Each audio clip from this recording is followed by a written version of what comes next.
자, 우리의 심장을 그리고요, 제 따라 하는 겁니다. 하나님, 나의 심장으로 당신을 사랑합니다. 자, 옆에 보시고요. 눈 마주치시고, 예수의 심장으로 당신을 축복합니다. 반대편 보고요, 예수의 심장으로 당신을 축복합니다. 고맙습니다. 감사합니다.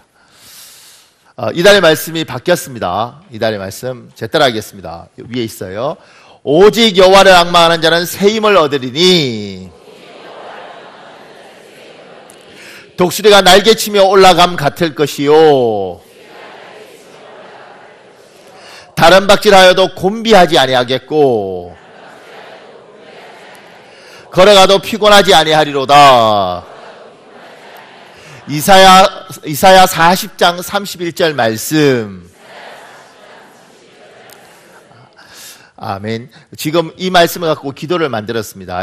제 따라 하시겠습니다. 오직 여호와를 앙망하는 저에게 새 힘을 주옵소서.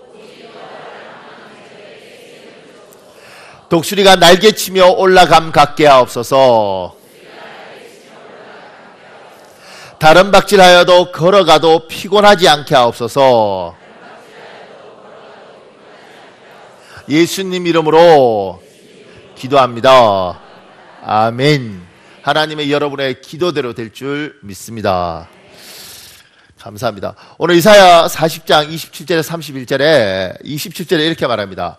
야곱아 어찌하여 내게 말하며 이스라엘아 내가 이르기를 내 길은 여호와께 숨겨졌으며 내 송사는 내 하나님에게서 벗어난다 하느냐. 그러니까 하나님이 내 길을 관심 없이 보고 내가 하나님 앞에 호소했는데 하나님이 그걸 무시했다 이거예요. 그거 아십니까? 교회 바깥에 예수님을 믿는 신자, 이걸 교회 밖신자라 그럽니다. 교회 바깥의 신자들이 생각보다 많이 있습니다. 그들은 주일날 예배하지 않습니다. 근데 하나님은 인정합니다. 의외로 굉장히 많습니다. 저희 기도할 때마다 하나님 이 망포동, 영통 이 수원에 있는 그런 사람들이 우리 교회에 와서 다시는 상처 받지 않고 행복하게 해달라고 제가 기도하는데 의외로 많습니다. 제가 이제 신방이나 이런 거 가다 보면 아내는 나오는데 남편들이 나오지 않는 경우들이 있단 말이에요. 그러면 이제 물어보면 하나님이 혹시 있다고 믿으십니까? 그러면 있다고 믿는데요. 놀랍잖아요. 있는데 어떻게 교회를 안 오지? 근데 물어보면 그럼 왜 교회를 안 오세요? 그러면 하나님이 제 기도는 안 들어주세요. 이런 분들이 있습니다.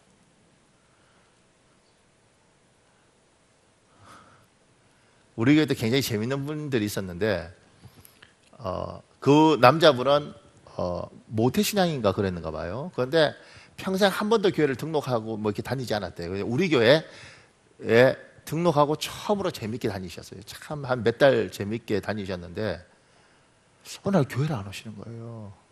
남자분이. 그래서 제가 참 행복해 하셨거든요. 왜 안 오시냐 이렇게 물어보니까 이분이 이제 사업을 시작을 했는데 장사가 잘 안 된 거예요. 그러니까 삐진 거예요, 하나님 앞에. 그래서 안 오셔요. 지금까지 쭉 안 오시고 계십니다. 제가 이제 한 번씩 가면 밥도 주시고 이러는데 꾸준히 안 오십니다. 조건이 뭐냐면 내가 하나님 있다는 걸 인정한다는 거예요. 부정하지 않는다는 거예요. 그런데 하나님이 계신데 나는 사랑하지 않는 것 같다는 거예요. 내 기도는 안 들어주시는 것 같다는 거예요. 그 옛날 요 말로는 옛날 요런 상태에서 교회 안 나오는 요런 걸 뭐라고 표현하냐면 시험 들었다 이렇게 표현한 거예요. 어떤 분이 그게 이제 표현이 좀 그러니까 이렇게 바꾸셨어요. 하나님 앞에 삐졌다 이렇게. 전통적으로는 이렇게 표현합니다. 섭섭마귀가 있는데 섭섭이가 들어왔다는 거예요. 섭섭이가 들어오면 어휴 섭섭해 하나님 섭섭해 이런 게. 섭섭이가 가면 할렐루야. 섭섭이가 왔다 갔다 해요. 그래서 누가 그렇게 삐져서 교회 안 오고 얼마 섭섭이 왔는가 봐. 옛날에 어른들은 그랬어요. 근데 의외로 생각보다 많습니다. 하나님을 부정하는 게 아니라 하나님 없으니까 난 교회 안 가요. 이건 오케이. 하나님이 계신데 하나님이 나는 안 사랑하시는가 봐요. 내 기도는 안 들으셔요.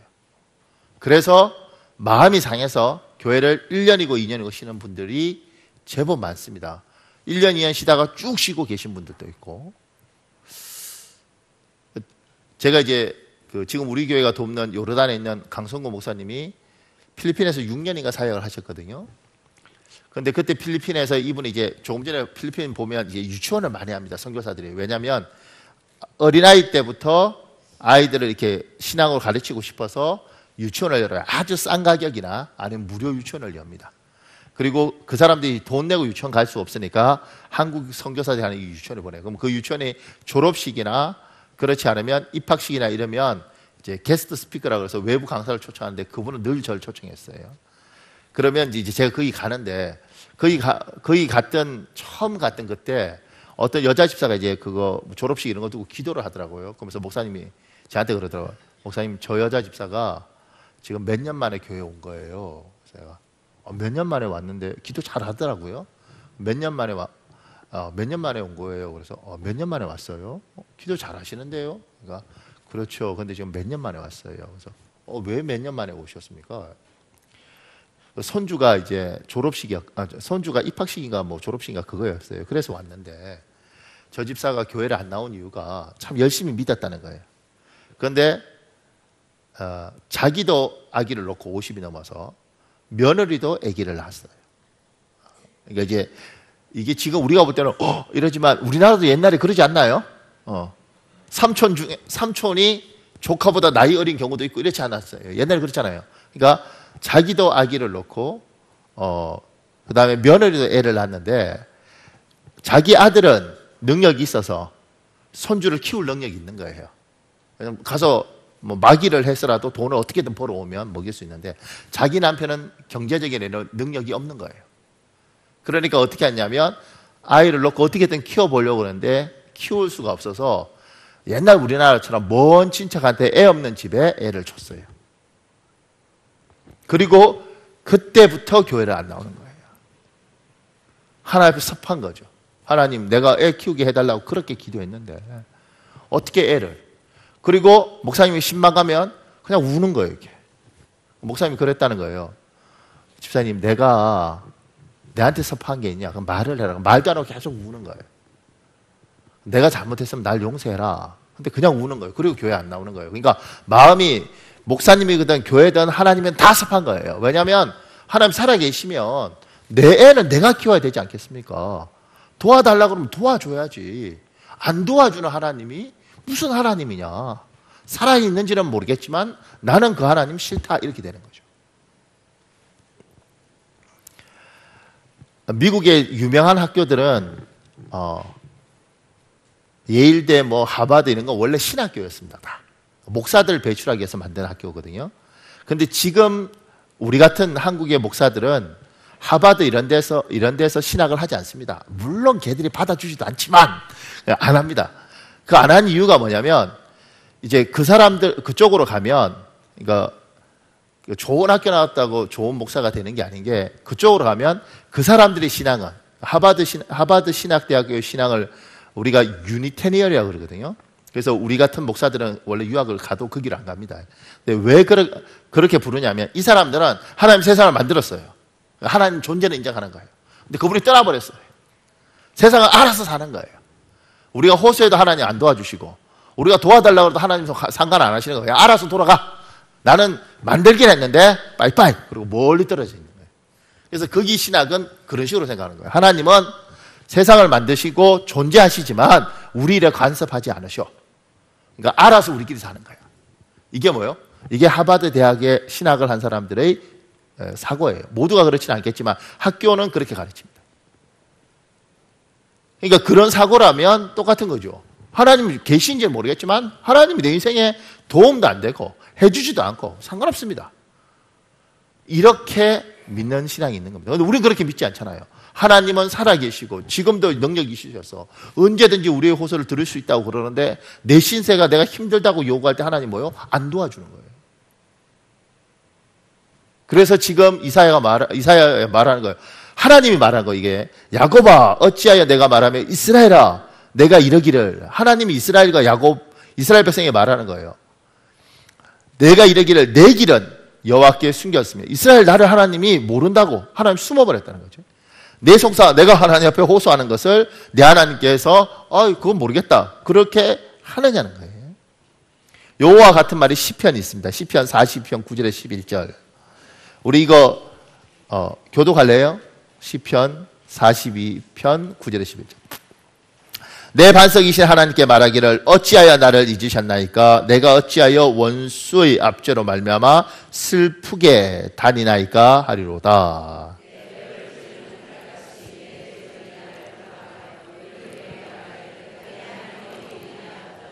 11절 우리 같이 읽겠습니다. 시작. 내 영혼아 내가 어찌하여 낙심한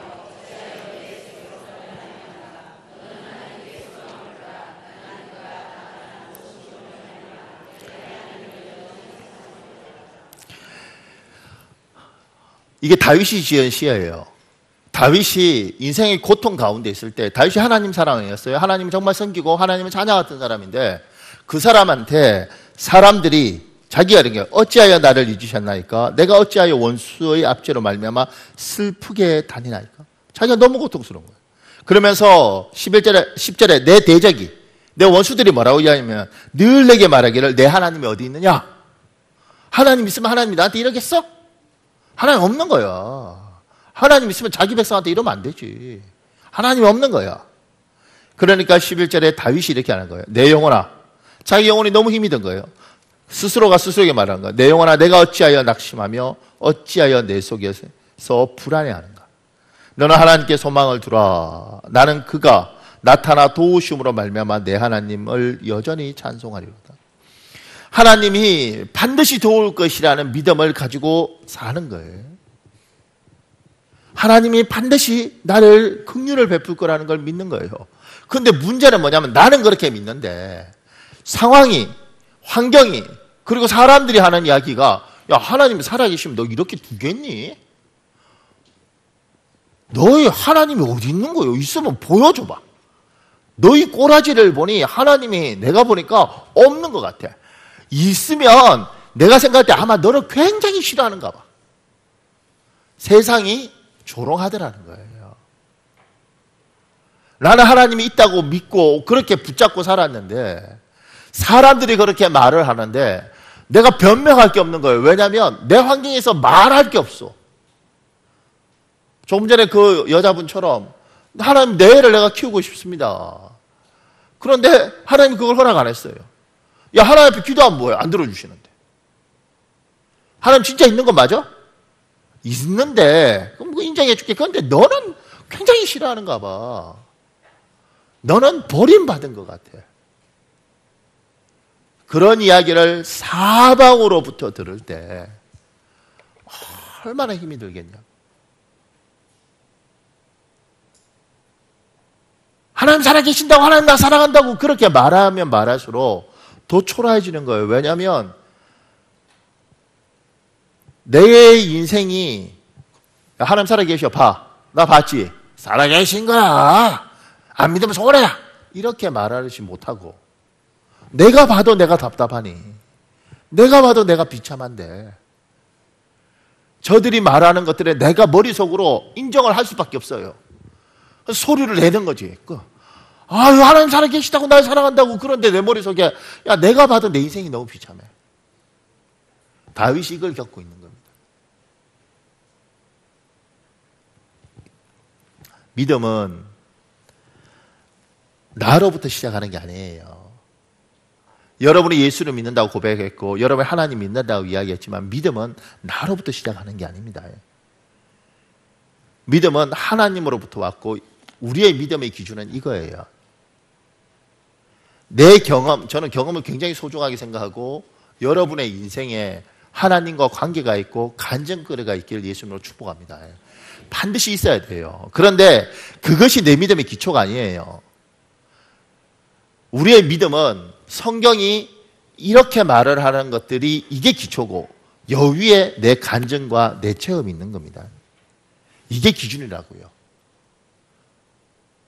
그래서 이단인지 아닌지 확인하는 건 뭐냐면 성경 말씀에 그게 있으면 성경 말씀을 기준으로 여기에 맞으면 이단이 아닌 거고 여기에 틀리면 이단인 거예요. 하나님께서 우리에게 말씀을 주시고 얘야 이게 너희 기초고 너희의 믿음은 여기에 근거한단다. 네 눈에 보이든 안 보이든 간에 네 손에 잡히든 안 잡히든 간에 이게 성경이다. 이게 기준이다. 하나님은 오늘 이사야 40장 29절에 뭐라고 이야기하느냐면 하나님께서 피곤한 자에게 능력을 주시며 무능한 자에게 힘을 더하신다고 분명히 이야기했습니다. 하나님은 자기 백성한테 이렇게 도와준다는 겁니다. 그래서 시편 121편 5절에서 7절에 있습니다. 이거 우리 교도 갈래요? 낮의 해가 너를 상하게 하지 아니하며 밤의 달도 너를 해치지 아니하리로다.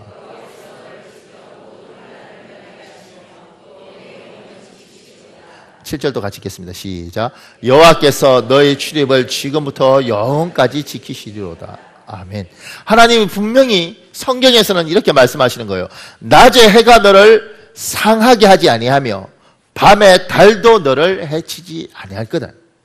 하나님이 너를 지켜서 모든 환난을 면하게 하시며 하나님이 이렇게 약속하셨어요. 그러면 우리는 이 약속을 믿는 거죠.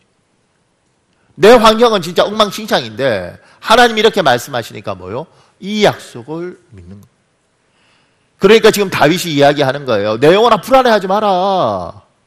시편에서 불안해하지 마라. 낙망하지 마라. 하나님 널 지킨대. 그런데 이 말씀을 붙드는 것이 믿음인데 이걸 붙들려고 그러는데 눈의 환경은 그렇지 않다는 거예요. 죽을 것 같은 거지. 이사야 43장 1, 2절에 있습니다. 제가 읽어드릴게요. 야곱아, 이스라엘을 부를 때 하나님이 이렇게 불러요. 야곱아, 너를 창조하신 여호와께서 지금 말씀하시느니라. 이스라엘아, 너를 지으시는 하나님이 지으시니가 말씀하시느니라. 너는 두려워하지 말라. 내가 너를 구속하였고 내가 너를 지명하여 불러나니 너는 내 것이라. 내가 물 가운데로 지날 때에 내가 너와 함께 할 것이라. 강을 건널 때에 물이 너를 침몰하지 못할 것이며 내가 불 가운데로 지날 때에 타지도 아니할 것이요 불꽃이 너를 사르지도 못하리. 하나님이 불이 너를 침몰치 못하고 물이 너를 침몰치 못하고 불이 너를 사르지 못한다고 이야기했어요. 하나님께서 자기 백성에게 얘야 세상이 너를 이렇게 공격하고 이렇게 힘들게 만들어도 내가 너를 지키겠다. 내가 너를 보호하겠다. 낮의 해도 밤의 달도 너를 상치 않게 하겠다. 하나님의 이 약속을 우리는 붙들고 사는 사람들이란 말입니다. 그러니까 내 환경하고 상관없이 이걸 붙들어야 되는데 인간은 참 놀라운 게 뭐냐면 보이는 것들을 어떻게 부정하겠냐고요. 들리는 것들을 어떻게 부정하겠냐고. 눈에는 지금 엉망진창인데 내가 봐도 내가 처참한데 우리의 믿음의 선배들은 순탄한 인생을 산 것이 아니라 굴곡의 인생을 살았습니다. 왜냐하면 이 땅이 그런 세상입니다. 이 땅이 불의한 자들이 횡행하고 악한 사람들이 득세하고 그들이 정권을 잡기도 하고 그 잔인한 짓들을 하는 세상입니다. 그 세상에 우리가 살고 있고 이 굴곡의 세상에 이 파도의 세상에 우리가 살고 있습니다. 환경은 날마다 우리에게 야, 너희 하나님 정말 살아있는 거 맞아? 이렇게 말을 하는 거죠. 하나님 우리에게 이렇게 말씀하시는 거예요. 그냥 돈 주시면 되지. 능력 많으신 분이.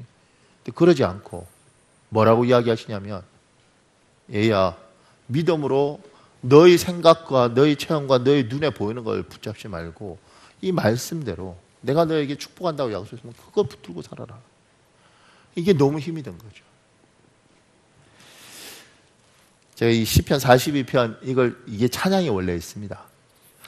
제가 부르려고 아침부터 했는데 이 찬양 만든 사람한테 너무 미안해서 제가 우리 이광채 집사한테 부탁을 했어요.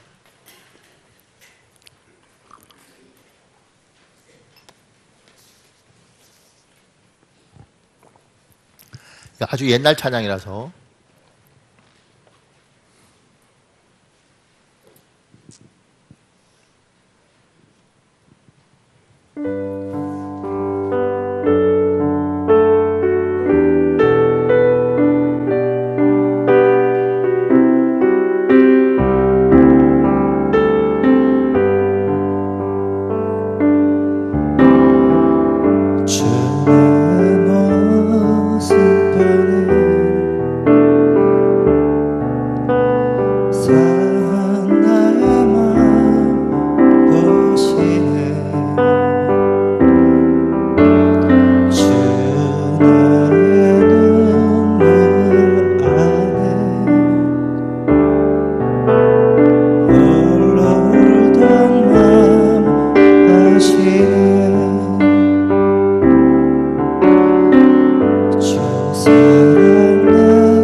글을 하나 읽어드리겠습니다. 지금 그 강덕영 한국 유나이티드 제약 회장인데, 지금 우리 주일학교가 내일 수련회를 갈 때 여기 수양관에 갑니다. 여기 회장님 부인이 우리 권성 목사님 친구랍니다. 왜 그러십니까? 그냥 하도 높일 게 없어서 그거라도. 자, 제가 잠깐만 이 글을 읽어드리겠습니다. 한 번은 회사 공장에서 큰 폭발 사고가 있었다. 밤 12시경에 사고가 났는데 마침 특근 중이었던 관리자 몇 명이 소화기를 들고 불 속에 뛰어들어 큰 불길을 잡아주었다. 그 덕분에 큰 피해 없이 진화를 할 수 있었다. 만약 불길이 공장을 덮쳤다면 모든 것이 끝날 뻔했다. 화재 사건이 있고 난 후 2달쯤 지났을 때였다. 이번에는 보사부의 특별감사가 갑자기 시작됐다. 원료 합성을 조사해서 조금이라도 잘못된 것이 나오게 되면 그 품목이 취하되는 건 물론이고 판매 금액을 모두 변상시키겠다는 아주 무시무시한 조사였다. 연구개발에 힘쓰는 제약회사에 인센티브를 주는 제도를 우리가 악용했다는 것이었다. 법적인 근거도 없이 벼랑간 들이닥쳐 행정조사를 하니 당황할 수밖에 없었다. 게다가 공교롭게도 우리 측이 무고를 입증할 수 있는 근거 자료가 모두 지난번 화재로 소실된 상태였다.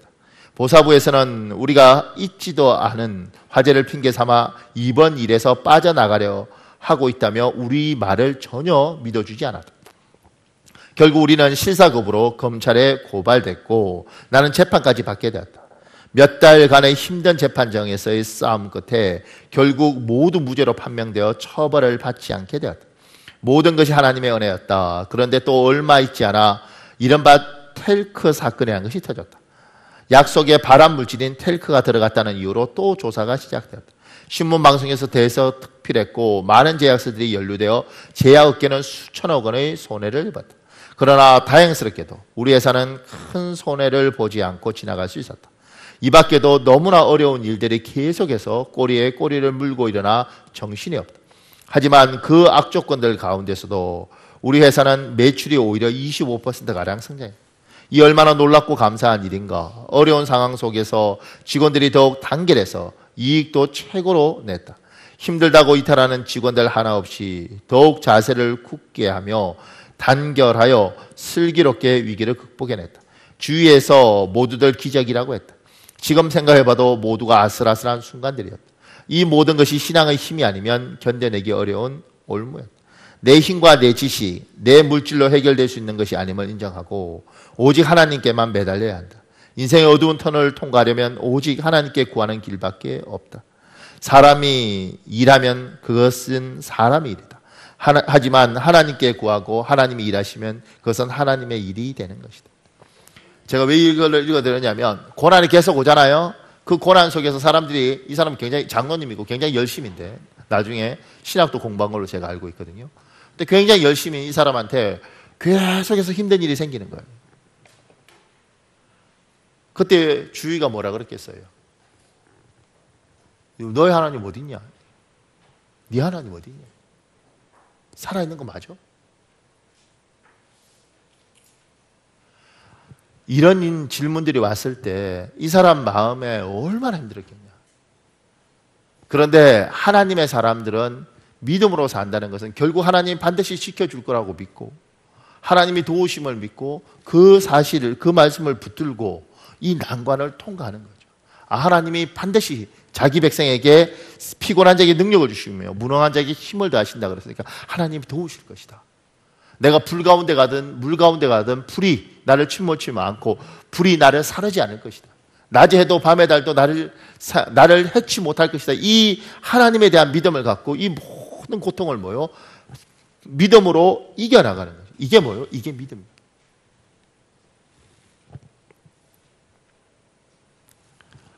저는 예수 안 믿고 사는 사람들이 대단하다고 생각합니다. 왜냐하면 정말 자기 힘으로 버티는 거잖아요. 제가 옛날 들었던 이야기 중에 제일 재밌는 이야기는 이거였습니다. 어떤 사람이 도저히 세상이 너무 힘들어서 죽으려고 꼭 죽기 전에 꼭 술을 마시고 이렇게 해야 되는가 봐요. 그래서 죽으려고 이제 소주하고 과자에서 이렇게 먹고 그냥 약 먹고 죽으려고 그러는가 봐요. 여간방에서. 그래서 한참 소주 먹으면서 과자 씹어 먹으면서 내가 이거 먹고 약 먹고 죽어버리겠다. 그런데 술 한참 먹다가 보니까 살아야겠다는 생각이 들더래요. 지금 소주도 깡소주로 깡으로 먹고 과자도 새우깡도 있고 양파깡도 있고 과자도 깡이 있고 새우도 깡이 있는데 나는 깡도 없냐 그러고 살았다 뭐 이런 이야기 있어요. 세상 사람들 막 독하게 이렇게 어떻게 해서 살더라고요. 근데 우리 예수 믿는 사람들은 내 힘으로 그렇게 사는 게 아니고 우리가 하나님의 말씀을 붙들고 이 약속을 믿고 어떻게든 버티는 거잖아요. 근데 이게 너무 힘이 들다고. 왜냐하면 하나님 말씀을 붙고 하나님을 믿고 버티는데 환경은 너무 고통스러우니까. 그런데도 불구하고 세상 사람은 자기 힘으로 버티지만 우리는 하나님을 믿고 하나님을 신뢰하고 버티는 것들을 저는 많이 봤습니다. 제가 저번에 안식월 가서 태국에서 만났던 그 집사는 여행업을 했던 사람인데 이 사람들이 한 10몇 억인가 이걸 다 날렸다 그래요. 날리고도 좋은 집에 잘 살더라고요. 그 사람들 이야기하는 거예요. 태국 살면서 좀 살만하니까 태국에 IMF 오고 좀 살만하니까 환율 전쟁 오고 좀 살만하니까 쓰나미 오고 죽을 것 같다는 거예요. 그런데 그때 하나님 붙들고 그 7년 8년 그 어려운 것들을 다 통과했다는 거죠. 하나님이 자기들을 지켜줄 거라고 믿고 우리는 우리 힘으로 버티는 게 아니고 하나님의 그 약속을 받고 버티는 거예요. 그런데 세상이 조롱하는 거죠. 세상이 우습게 보는 거예요. 그러니까 여러분이 사는 비결 하나 가르쳐드리겠습니다.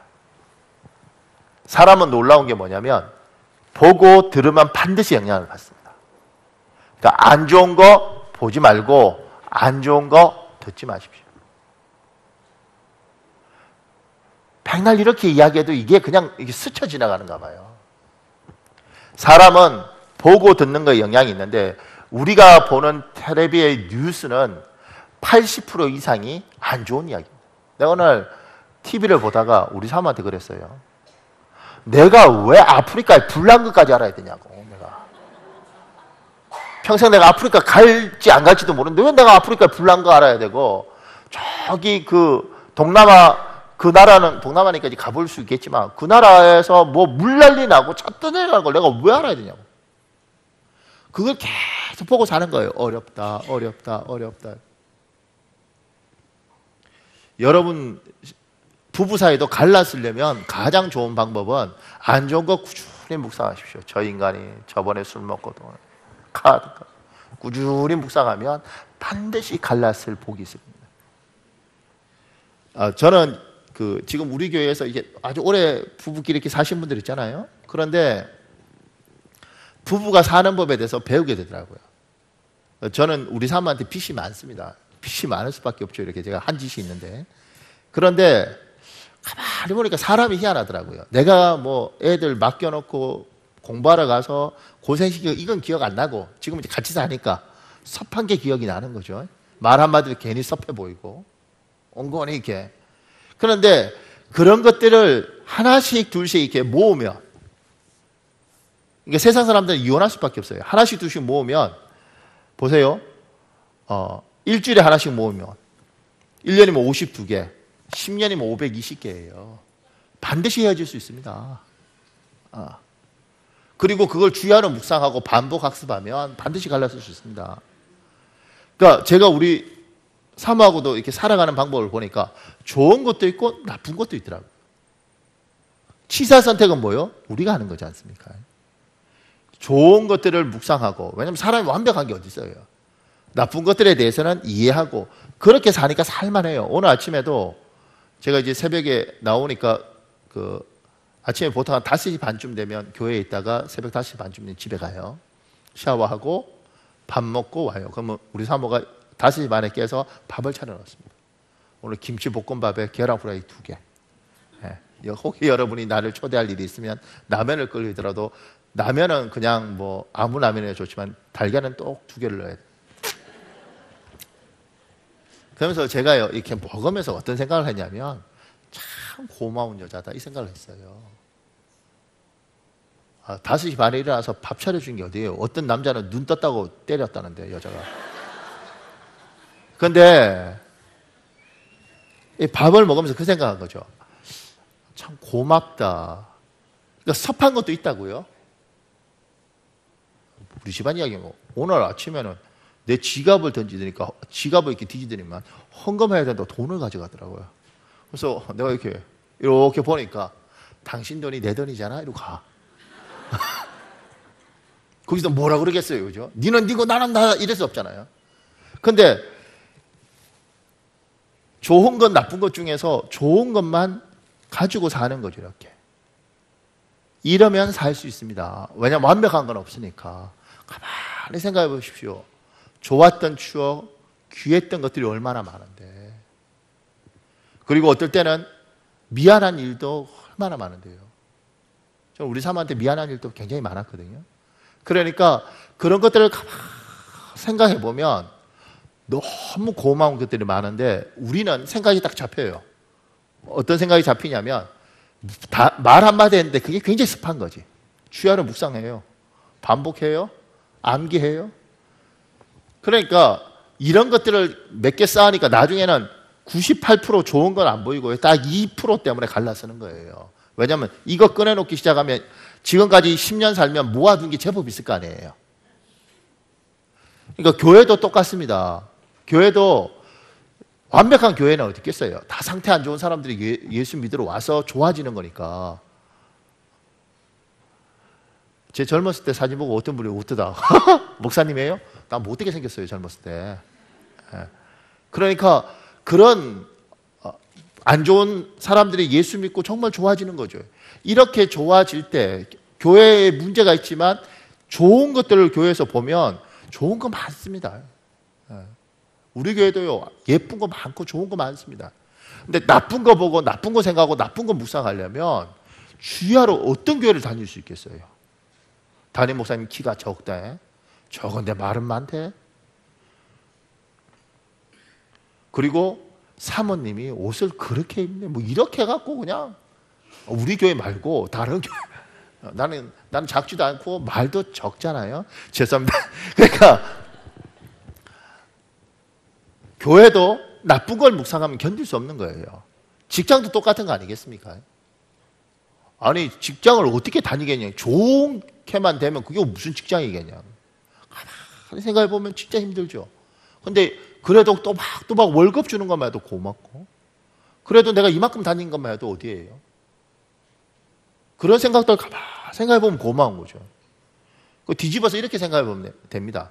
내가 사장이면 나 같은 거 쓸까? 이런 생각 한번 해보십시오. 또 당연히 쓰죠. 뭐 이렇게 가만히 생각해 보십시오. 내가 사장이면 나 같은 거 쓸까? 가만히 생각해 보면 참 내가 하는 거에 비하면 이런 생각도 들어요. 난 여러분에 대해서 굉장히 고맙게 생각합니다. 나를 담임 목사로 인정하고 받아주는 것에 대해서. 물론 이제 겸손한 표현 중에 하나겠지만, 근데 어떨 때는 제가 정말 겸손해졌을 때 기도하다가 그 생각이 드는 거예요. 이 세상에 잘난 목사들, 똑똑한 목사들이 얼마나 많은데요. 저는 정말 미국에서 진짜 잘난 사람들 많더라고요. 4개국어, 5개국어씩 정말 잘합니다. 말도 잘하고 얼굴도 멋있게 생겼어요. 키도 크고 양복 같은 거 있으면 뭐 이게 뭐요? 뭐 피팅팟? 뭐 이것도 쫙 이렇게 나와요. 같은 목사인데 그 친구들은 여기에 뭐 꽃사진가 이거 딱 꼽으면 예뻐 보여요. 그래서 내가 그걸 보고 꼽았다 그냥 뽑았어요. 이게 안 맞아 나는. 그러니까 어떻게 해요? 그러니까 그 멋있는 사람들도 많고 영어도요. 저 영어 제법 합니다. 그냥 이렇게 원고 없이 설교하고 이래요. 그런데 문제는 뭐냐? 발음이 구려요. 필리핀에서 받아서 삐뻘 뭐 이러면서. 그런데 발음도요 멋있게 하는 사람도 있어요. 그런데 그렇게 멋있는 목사들 다 주고 그리고 나보고 그래도 우리 목사님이 좋다고 이렇게 해줄 때 그것만 묵상하면 뭐요? 나머지 다 용서가 되는 거잖아요. 그러니까 좋은 것들에 대해서 묵상하고 좋은 것들을 생각하고 좋은 것들을 가슴에 품고 살도록 하나님이 우리에게 복을 주셨는데 안 좋은 거 보다 보면 반드시 내려앉게 돼 있단 말입니다. 부부 사이든 뭐든 신앙도 똑같습니다. 하나님이 우리에게 얼마나 많은 간증거리를 주고 성경에 얼마나 귀한 말씀들을 주고 실제로 그렇게 살아서 열매가 있는 사람들이 굉장히 많아요. 그 이야기를 듣고 그 이야기를 가슴에 새기고 그걸 가지고 사는 거죠. 근데 너무 많은 사람들이 반대로 살더라고. 안 좋은 것 듣고 안 좋은 거 보고 그리고 그것들이 마음에 가득하니까 나중에 문제가 생겨요. 제가 어저께 SBS 그것이 알고 싶다 이 전화를 해서 세모자 뭐죠? 세모자 무슨 뭐 성폭행 사건이니까 지금 대한민국 난립니다. 뭐 목사님 아들 목사님 아버지 목사님 아들 목사님이 있는데 이 분들이 며느리와 그다음에 그 손주 2명 그것도 남자애들인데 여기를 뭐 같이 잠을 자고 뭐 이렇게 뭐 했다고 해서 뭐 하여튼간 지금 한 주 넘게 이제 막 굉장히 이 사람들이 인터넷에 올려서 목사님들을 고발합니다 이렇게요. 그 나도 이제 덜컹해서 쭉 찾아보니까 일단 그 아버지란 목사님이 정식으로 신학을 한 목사님이 아니고요. 그리고 이단이라고 이야기하는 이단 쪽인 것이고 이 아들 목사님도 목사를 했는지 했는데 그만뒀더라고요. 지금 피자 배달을 해요. 그리고 이 여자와 애가 했던 말들은 범죄학자들이 말할 때는 이게 대부분 거짓말이라는 거예요. 이건 거짓말이고 아마 돈 문제가 있어서 이런 것 같다. 근데 목사님 아들인데 돈이 많더라고요. 한 50억 이상 있는 것 같아. 이게 다 문제가 있겠죠. 이렇게. 제가 그런 걸 하면서 이제 이 김상중이라는 사람이 끊임없이 그런데 말입니다. 이러면서 김 목사는 뭐 이렇게 하더라고. 그래서 내가 첫째, 기독교하고 이단하고 구분해야 되지 않냐. 어떻게 SBS가 그걸 못하냐. 둘째, 전직 장관이면 전 장관, 뭐 이렇게 전직 장관이 이렇게 이야기하지. 그냥 전직 장관인데 장관이 이러지 않지 않냐. 그 사람도 전직 목사였으니까 전직 목사 그러지. 자꾸 김 목사 뭐 이러니까 꼭 우리가 당하는 것 같지 않냐. 분별력을 가지고 이야기를 해야지. 그리고 그 거짓말이라 그러는데 그러면 어떻게 책임질 거냐. 그리고 전화해서 막 따지려고 그러다가 못했어요. 난 용기가 없어. 그냥 마음만 그냥.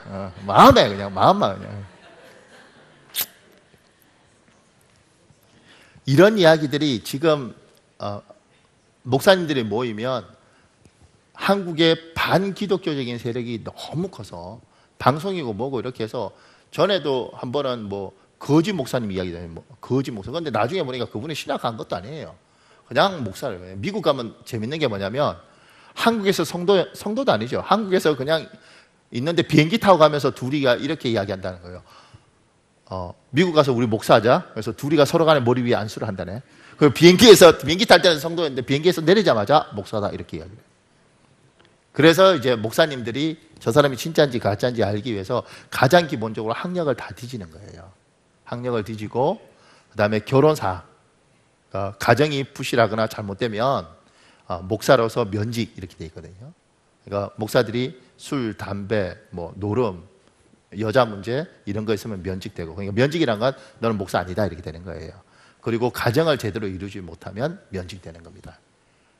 그러니까 이혼하고 뭐 이렇게 한 목사님들은 문제가 있는 거죠. 우리 교단도 이혼 딱 하는 순간 목사로서 딱 제명시켜요. 그래서 제가 우리 사모 눈치를 봐야 되고, 뭐 그렇게 사는 거지 어떡하겠어요.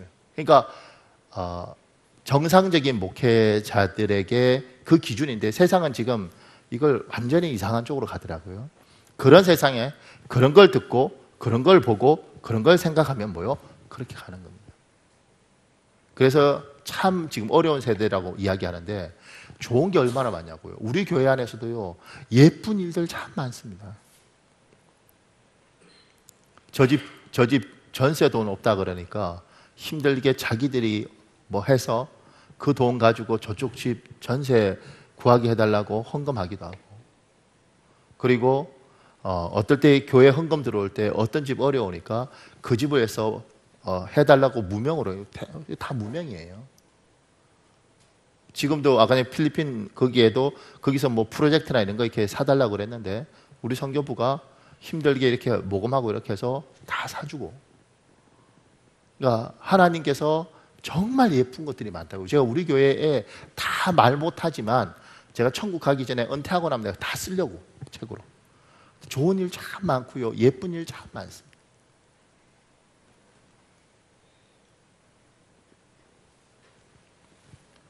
한 몇 년 전에는 어떤 성도가 통장을 들고 왔어요.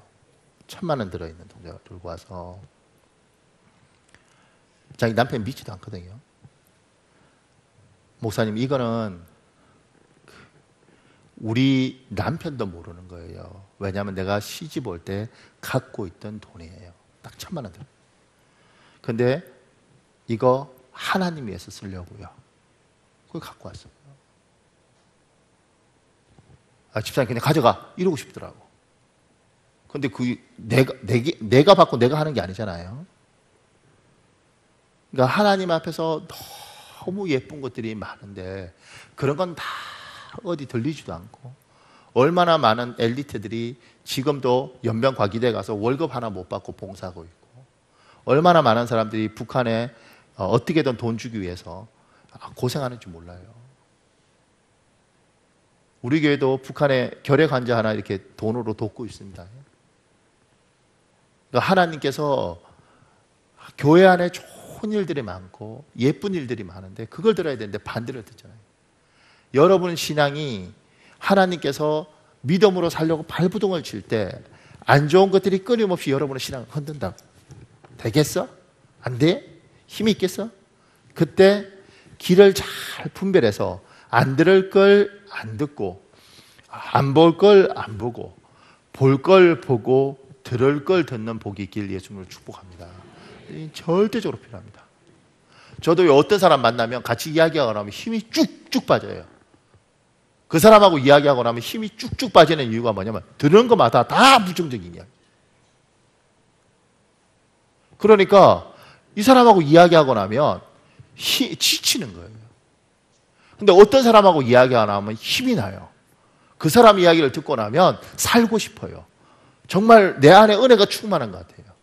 그래서 제가 그때부터 성도는 다르지만 사람들은 구분하기 시작했어요. 그래서 목사님들도 안 만날 사람은 안 만나요. 그리고 대화 딱 해보고 아닌 사람은 피해 다녀요. 이렇게 할렐루야! 그리고 딴 데 앉아. 반갑습니다! 그리고 딴 데 앉아. 왜냐면 이것도 안 하면 뭐라 그럴 거 아니에요. 막. 왜냐면 같이 이야기해 보면 이 사람이 그 사람을 미워하는 게 아니고요.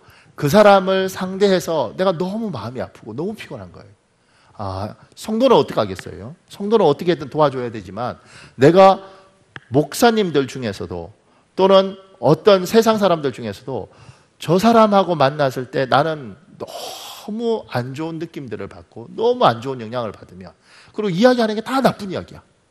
그러니까 저런 사람들은 만나면 안 되겠다. 근데 재밌는 게 있습니다.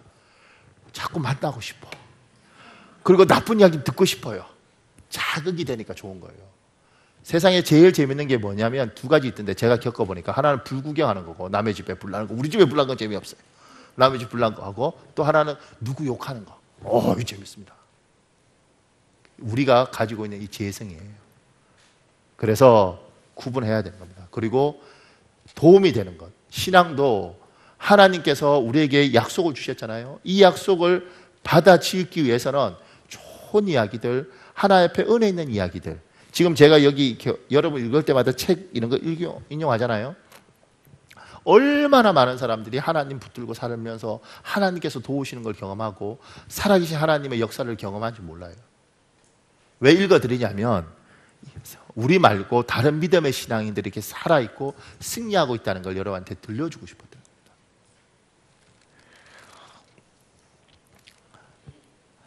그런데 어떤 분이 그래요. 목사님, 저는 정말 열심히 예수님을 믿었는데 하나님이 결국 안 지켜주셨어요. 그러면 하나님 약속이 진짜 맞나요? 나는 붙들고 살았는데. 오늘 성경에 31절, 이사야서 40장 31절에 중요한 구절이 있습니다. 우리 이거 같이 읽어볼래요? 이사야서 40장 31절. 시작. 오직 여호와를 앙망하는 자는 새 힘을 얻으리니 독수리가 날개치며 올라감 같을 것이요 다른 박질하여도 곤비하지 아니하겠고 걸어가도 피곤하지 아니하리로다. 아멘. 여호와를 앙망하는 거예요. 그런데 어떻게 앙망하냐면 오직 여호와를 앙망하는 겁니다. 하나님을 앙망할 때 정말 하나님, 나 하나님 외에는 비빌 데가 없어요.